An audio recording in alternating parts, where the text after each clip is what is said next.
أعوذ بالله من الشيطان الرجيم. بسم الله الرحمن الرحيم. الحمد لله رب العالمين. الصلاة والسلام على أشرف الأنبياء والمرسلين سيدنا ونبينا وطبيب قلوبنا وشفيع ذنوبنا أبي القاسم محمد ثم الصلاة والسلام على دعوة النبوية والسولة الحيدرية والإسمة الفاطمية والحلم الحسنية والشجاعة الحسينية والعبادة السجادية والماسر الباقرية والعسر الجعفرية والعلوم الكاظمية والحجاج الرضوية والجود التقوية والنعاوة النقوية والهيبة العسكرية والغيبة الإلهية القائم بأمر الله صلوات. دعائے سلامتی امام زمان. بسم اللہ الرحمن الرحیم. اللہم کل ولیک الحجت ابن الحسن صلواتک علیہ وعلی آبائی فی ہذہ الساعة وفی کل ساعة ولیاً وحافظاً وقائداً وناصراً ودلیلاً وعینا حتی تسکنہ ارضک طوعا وتمتعہ فیہا طویلا برحمتک یا ارحم الراحمین. صلوات. بسم اللہ الرحمن الرحیم. تمام تعریفیں، تمام حمد و ثنا اسی خدائے واحد کو زیبا ہے جو بادشاہ کون و مکان ہے، جو خالق عرش و فرش ہے، جو مالک انس و جاں ہے. وہ پروردگار جو ایسا قادر ہے کہ اس کو عجز نہیں ہے، وہ ایسا قاہر و غالب ہے کہ وہ مخلوق نہیں ہوتا، وہ ایسا برداشت کرنے والا ہے کہ اس کے ہاں جلد بازی کی کوئی ضرورت نہیں، ایسا عالم ہے کہ جہل نہیں. وہ پروردگار جو کہ ایسا عادل ہے کہ اس کے ہاں ظلم کا وجود نہیں، وہ عطا کرنے میں بخیل نہیں، اور عقل اس کا احاطہ کرنے پر قادر نہیں ہے.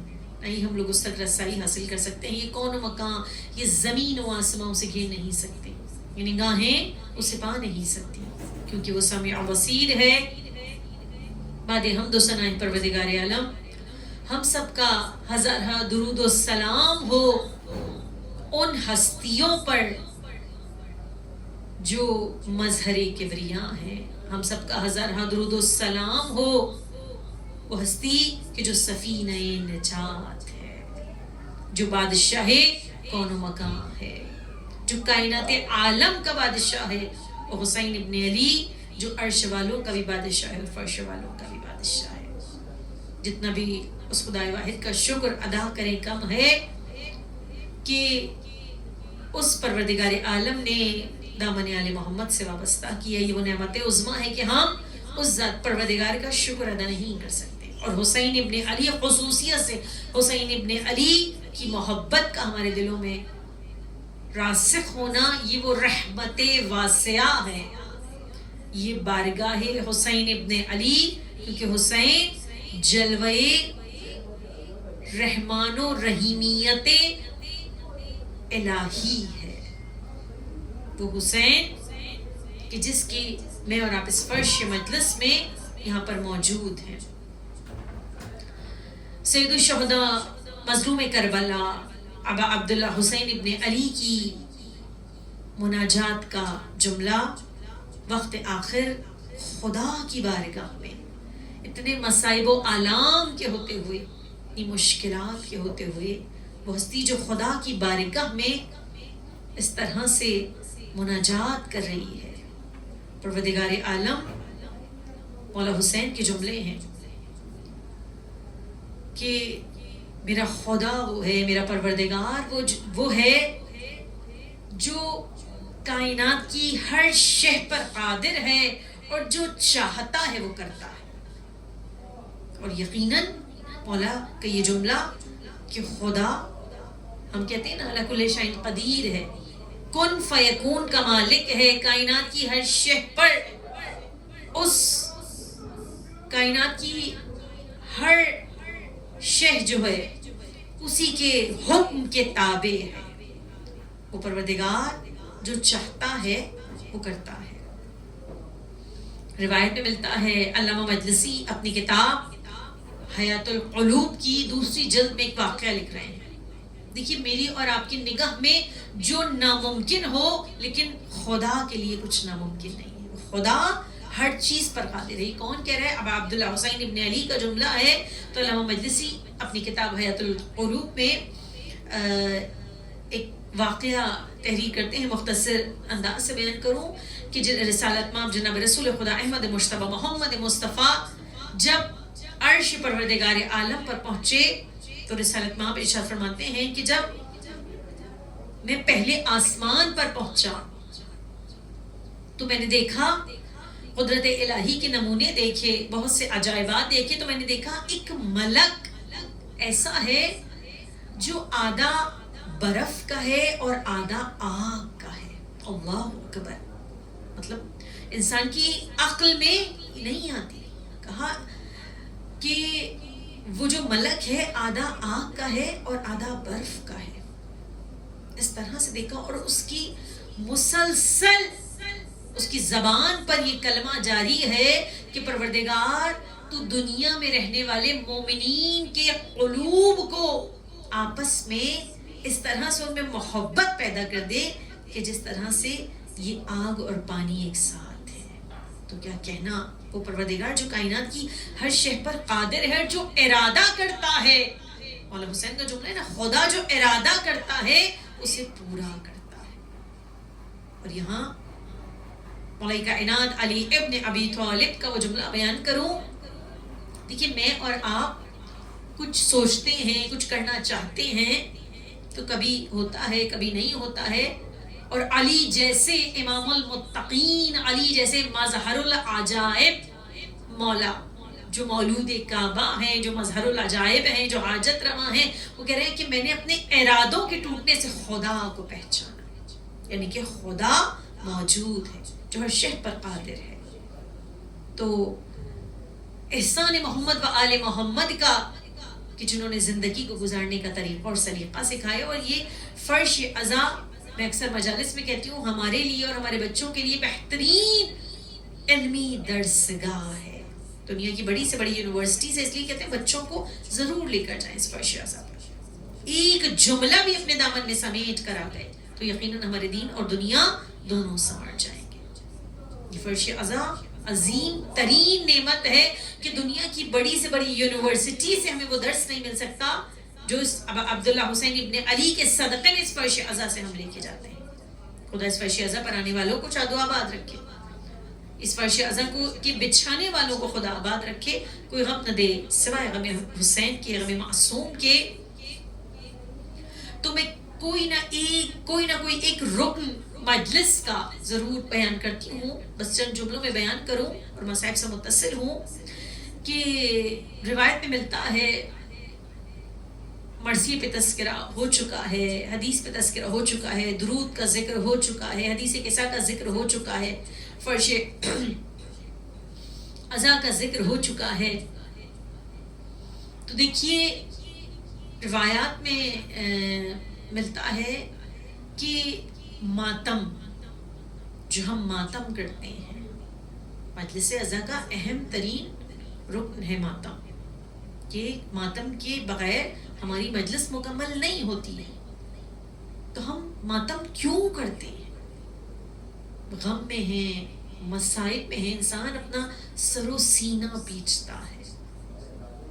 جناب رسول خدا احمد مشتبہ محمد مصطفیٰ جب جناب حمزہ کی شہادت ہوئی، آپ کے چچا کی شہادت ہوئی ہے، تو کہتے ہیں کہ اس وقت جناب رسول خدا نے حکم دیا تھا مدینے کی خواتین کو کہ جاؤ فاطمہ زہرا کے پاس جاؤ، اور ان کو اس وقت سید الشہداء جناب حمزہ کہلاتے تھے کہ سید الشہداء کا پرساد، سید الشہداء کا پرساد. تو کہتے ہیں جو خواتین تھیں اس وقت مدینے کی اپنا سر و سینہ پیچھتی ہوئی پہنچی تھی حضرت زہرا کے پاس پرسہ دینے کے لیے. تو رسول اللہ نے کہا تھا کہ خدا تمہیں اور تمہارے گھر والوں کو بہترین اجر عطا کرے جو ہمارے اس غم کے موقع پر، ہماری چچا کی شہادت کے موقع پر ہمارے ساتھ شریک ہوئے. تو حسین ابن علی کی تو شہادت عظما ہے، اور میرے مولا کی منزلت تو وہ ہے کہ اگر کوئی غیر مسلم بھی، غیر شیعہ بھی ماتم کرتا ہے تو خدا تو یقیناً حسین ابن علی کے صدقے میں خدا اس کو بھی اجر عطا کرتا ہے. مشہور معروف روایت مختصر کر کے بیان کروں کہ ایک ہندو لڑکی جب اس کا انتقال ہوا اور جوانی میں ہی انتقال ہوا، اور ہندوؤں کو جیسے جانتے ہیں کہ وہاں پر جلایا جاتا ہے،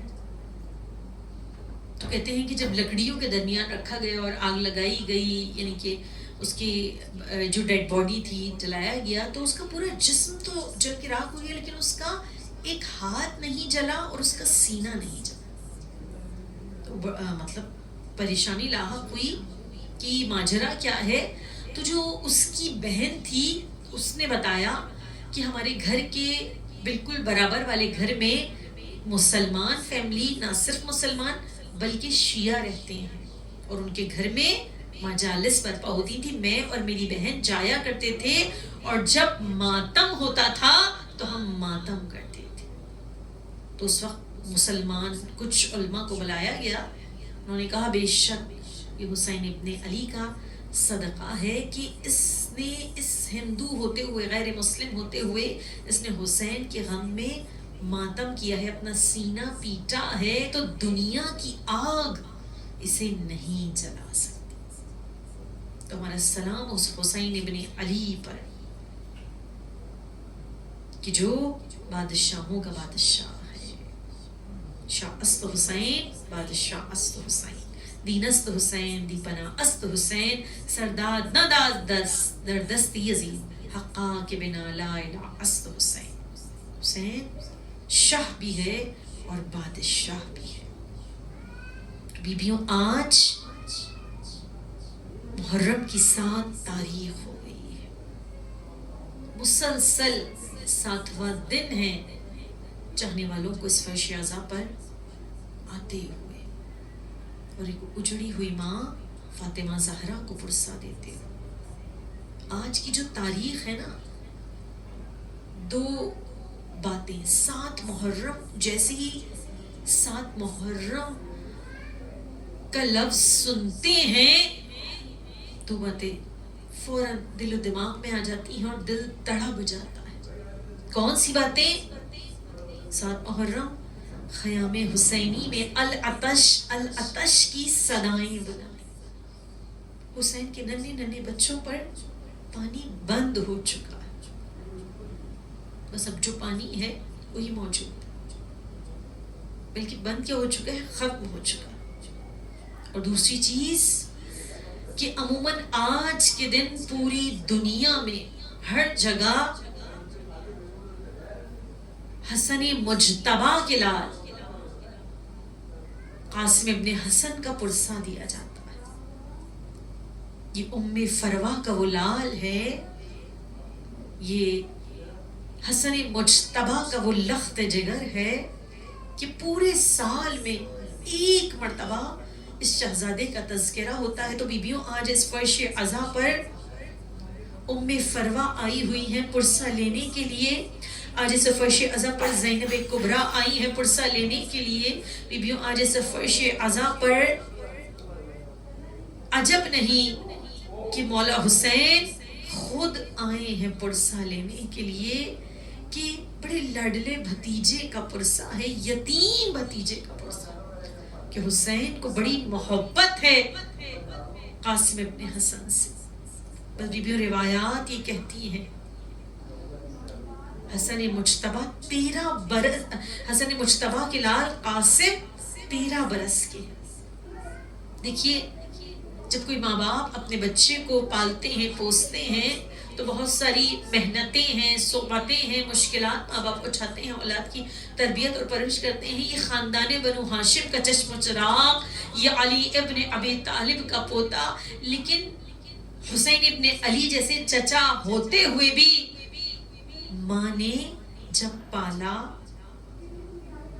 قاسم تو فقط 2.5 یا 3 برس کے تھے جب بابا اس دنیا سے رخصت ہو گئے، امام حسن کی شہادت ہو گئی تھی. بس بیویوں کہتے ہیں شب عاشور نمودار ہوئی. ہر ماں اپنے چاند سے چہرے کو، اپنے لاڈلوں کو لے کر بیٹھی ہوئی ہے. ام فروہ قاسم کے چہرے کو تک رہی ہیں، کہتی ہیں قاسم کل ماں کو شرمندہ نہ کرنا، میں بیوہ ہوں اور بنی ہاشم کی غیر بھی ہوں. کل فاطمہ زہرا کے لال پر بہت برا، بہت سخت وقت آنے والا ہے. بس یہ سننا تھا. بی بی کہتی ہے ام فروہ قاسم تیری ماں نے بڑے مصائب اٹھائے ہیں. جب تیرے بابا کا جنازہ واپس آیا تھا نا قبرستان سے، تو اس عالم میں تھا کہ اس جنازے میں تیر پیوست تھے.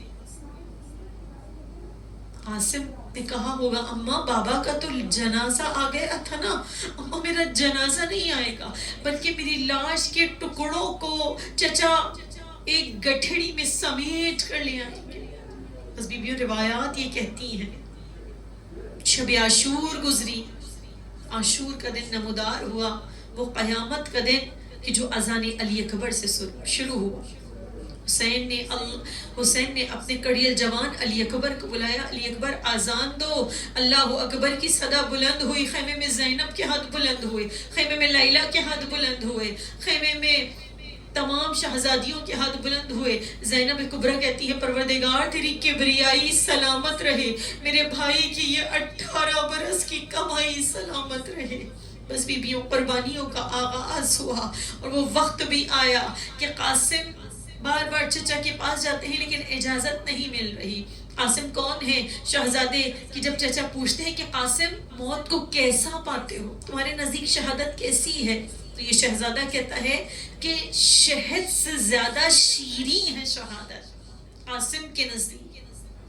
اور وہ وقت بھی آیا کہ ام فروہ نے کہا قاسم تم ابھی تک موجود ہو؟ کہا اماں چچا اجازت نہیں دیتے. کہا تمہارے بابا نے بازو پر ایک تعویذ باندھا تھا. ام فروہ نے بڑے مصائب اٹھائے ہیں. حسن مجتبیٰ کے جب زہر دیا گیا نا، حسن مجتبیٰ کے جگر کے ٹکڑے تشت میں دیکھے ہیں. کہا بابا نے تعویذ باندھا تھا، اس تعویذ کو کھول کر دیکھو. جیسے ہی کھولا تحریر حسن نظر آئی. اے بھیا حسین کربلا کے میدان میں میں تو نہیں ہوں گا لیکن میری طرف سے قاسم کو قربان کر دینا. بس قاسم میری نمائندگی کرے گا میرا یہ لال. بس بیبیوں روایات یہ کہتی ہیں کہ جناب ام فروہ تحریر حسن لے کر سید الشہداء امام مظلوم کربلا کی خدمت میں آئیں. مولا عباس موجود ہیں، مولا حسین موجود ہیں. عباس تمہاری زندگی میں کون سی بی بی باہر آ گئی؟ کہا آقا بھابی ام فروہ ہے. عباس دوڑے، حسین دوڑے. ایک مرتبہ ام فروہ نے تحریر حسن مجتبیٰ حسین کے آگے کی. میں کہتی ہوں غربت کے عالم میں بھائی نے بھائی کی تحریر دیکھی. ارے وہاں رسول اللہ موجود نہیں ہے، مولا علی موجود نہیں ہے، امام حضرت زہرا بظاہر موجود نہیں ہے. پنجتن میں فقط حسین ابن علی موجود ہیں. بھائی نے بھائی کی تحریر دیکھی اور بھائی بھی ایسا بھائی، ایک مرتبہ آنکھوں سے اشک جاری ہوئے اور جیسے ہی تحریر پڑھی حسن تو حسین کے بھی امام ہیں. اے میرے لال قاسم اب چچا تمہیں نہ روک سکے گا. بس بیبیوں امام حسین نے بھتیجے کو تیار کیا. کہتے ہیں 7 مقامات کربلا میں ایسے ہیں کہ جو امام حسین نے بہت بلند آواز میں گریہ کیا ہے، اور بس ایک مقام اس میں جب یتیم بھتیجے کو رخصت کر رہے تھے، امام حسین اس قدر گریہ کیا ہے، امام حسین نے اس قدر سینے سے لگا کے گریہ کیا ہے کہ جب مجھے اپنے بھائی کی یاد آتی تھی قاسم، تمہارے چہرے پر نگاہ کر لیا کرتا تھا۔ بس بیبیوں فروا کا لال چلا ہے، فروا کا لال چلا ہے، میدان میں چلا ہے۔ فوجی اشقیہ نے دیکھا جب شہزادہ قاسم نے رجز پڑھا ہے نا، شہزادہ قاسم نے رجز پڑھا ہے، اور قاسم کے رجز کا سننا تھا کیونکہ جنگ جمل کے دشمن بھی موجود تھے۔ بس جیسے ہی سنا کہ علی کا پوتا ہے اور حسن مجتبہ کا لال ہے، بس ایک مرتبہ وہ بغض، وہ عداوت فوراً آ گئی۔ بس روایات یہ کہتی ہیں کچھ فوج اشقیہ نے کہا جیسے ہی شہزادہ قاسم آئے ہیں کہ لگتا ہے چاند زمین پر اتر آیا ہے۔ تبارک اللہ احسن الخالقین۔ میں کہوں گی جو دشمنوں کے لیے چاند تھا وہ ماں کے لیے کیا ہوگا، وہ اس چاہنے والے چچا کے لیے کیا ہوگا، وہ اس چاہنے والی پھوپھی زینب کبریٰ کے لیے کیا ہوگا جس کے جو بھائی کی نشانی تھی قاسم۔ بس بیبیوں روایات یہ کہتی ہیں کہ کتنوں کو واصل جہنم کیا۔ ایک مرتبہ ملعون نے کہا ایک ایک کر کے نہ جاؤ، اس کو بچہ نہ سمجھو، یہ 13 برس کا ہے، لیکن یہ بنو ہاشم کا، کسی معمولی گھرانے کا نہیں ہے، یہ بنو ہاشم کا چاند ہے، اس کو چاروں جانب سے گھیر کر مارو۔ ارزق شامی مقابلے پر آیا، اس کی چاروں بیٹوں کو واصل جہنم کیا۔ شہزادہ قاسم نے ارزق شامی کو واصل جہنم کیا۔ جب ارزق شامی کو واصل جہنم کیا، اب چاروں جانب سے گھیرا گئے۔ بس حسن مجتبہ کے لال پر تیروں کی بارش شروع ہوئی، تلواروں کی بارش شروع ہوئی، نیزوں کی بارش شروع ہوئی، زخمی ہوتے چلے گئے۔ ماں نے بڑی ناز سے پالا تھا، اولاد والی مائیں بیٹھی ہیں، اتنے نازک بدن تھا شہزادہ قاسم کا۔ بس کہتے ہیں کہ جیسے تیر لگتے تھے، تلواریں لگتی تھیں، نیزے لگتے تھے، فروا کا لال زخمی ہوتا چلا جاتا تھا، کہتا تھا اماں، آواز آتی تھی اماں اماں۔ زخموں سے چور چور کسی ملعون نے سر پر ایسا تلوار سے وار کیا ہے، آواز دی چچا مدد کے لیے آ جائیے، اے چچا سلام آخر قبول کیجئے۔ یتیم بھتیجے کی آواز کو سننا تھا، عباس دوڑے، حسین دوڑے۔ جیسے ہی دشمنوں نے دیکھا عباس اور حسین ایک ساتھ آ رہے ہیں، فوجی اشقیہ میں ایک بھگدڑ مچ گئی، اور اسی بھگدڑ میں لاشِ قاسم گھوڑوں کی ٹاپوں سے پامال ہو گیا۔ ارے سب کی لاشیں شام غریبہ میں پامال ہوئے، لیکن یہ کربلا کا وہ شہید ہے کہ جس کا لاشا زندہ ہی پامال ہو گیا۔ ارے گھوڑے دوڑتے رہے۔ میرا مولا سید الشہداء مظلوم کربلا امام حسین جب پہنچے ہیں، ایک مرتبہ کہا قاسم کہاں ہو، مجھے نظر نہیں آتے۔ میں ہاتھوں کو جوڑ کر کہوں مولا اگر قاسم کا لاشا ہوتا تو نظر آتا۔ ارے قاسم کی لاش کے ٹکڑے سرزمین کربلا پہ بکھر گئے تھے۔ امام نے کہا شہزادے تم کہاں ہو، چچا تمہیں بلا رہا ہے، کوئی آواز نہیں۔ ایک مرتبہ امام نے کہا امام وقت تمہیں آواز دے رہے، قاسم کہاں ہو۔ شہزادہ قاسم کی لاش کے ٹکڑے تڑپنے لگے، آواز آئی السلام علیکہ یا ابا عبداللہ، السلام علیکہ یا ابن رسول اللہ۔ میں کہتی ہوں بس مولا نے اپنی ابا کو اتارا، خاک کربلا پہ ابا کو بچھائی، اور چاہنے والے بھائی کی اس نشانی کے جسم کے ٹکڑوں کو امام حسین چنتے جاتے تھے، جیسے کوئی مالی پھولوں کو چنتا ہے، اور روتے جاتے تھے، گٹھڑی باندھ لی۔ بس بیبیاں آخری جملے ہیں، اولاد والی مائیں بیٹھی ہیں، خدا آپ سب کے جوانوں کو سلامت رکھے۔ ہر ماں کے دل میں بڑے ارمان ہوتے ہیں جب اولاد جوان ہوتی ہے۔ آئے بیوہ حسن، شہزادہ قاسم کی ماں انتظار کر رہی ہے کہ میرا لال گیا ہوا ہے۔ بس بیبیوں جیسے ہی مولا گٹھڑی کو لے کر پہنچے ہیں نا، بس آخری جملہ بیان کر رہی ہوں، دل کھول کر پرسا دے دیجئے گا۔ ایک مرتبہ زینب کبریٰ سے کہا زینب قاسم کی ماں کہاں ہے؟ اب جیسے ہی فرمائی، ایک مرتبہ جناب فروا نے مولا حسین کو دیکھا، سر سے پاؤں تک، کہا آقا کیا میرے بچے نے وفا نہیں کی؟ آقا کیا میرے بچے نے وفا نہیں کی؟ بھابی یہ کیسی بات کی؟ ارے قاسم نے تو ایسی وفا کی ہے کہ تاریخ انسانیت میں ہمیشہ قاسم کی وفا یاد کی جائے گی۔ کہا بھابی یہ بات کیوں کی؟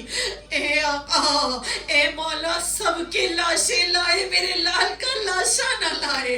ارے اجڑی ہوئی ماں کو اپنا بیٹا نظر نہیں آ رہا تھا۔ ایک مرتبہ مولا حسین نے کہا اے زینب بھابی کو تھمو، اے ام کلثوم بھابی کو سہارا دو۔ ایک کاندھے کو زینب نے پکڑا، دوسرے کاندھے کو ام کلثوم نے پکڑا، بیویوں نے چاروں جانب سے ماں کو سہارا دیا۔ اب ماں نے دیکھا تو عجب منظر دیکھا، حسین ابن علی نے، امام وقت نے ماں کے سامنے اس گٹھڑی کو کھولا۔ اب ماں نے دیکھا تو کیا دیکھا؟ قاسم کی لاش کے ٹکڑے ٹکڑے اس گٹھڑی میں موجود تھے۔ ارے ماں تڑپنے لگی، شکر کا سجدہ کیا، پروردگار میری اس قربانی کو اپنی بارگاہ میں قبول فرما۔ آئیے مولا حسین، میں کہتی ہوں آئیے شہزادی زینب، آئیے شہزادی ام کلثوم، خصوصیت سے بی بی ام فروہ، آئیے، عجب نہیں کہ سید الشہداء امام حسین بھی آئے ہوں گے یتیم بھتیجے کا پرسہ لینے کے لیے۔ مولا اس پرسے کو اپنی بارگاہ میں قبول کیجئے اور روز محشر شفاعت فرما دیجئے گا۔ الا لعنت اللہ علی القوم الظالمین۔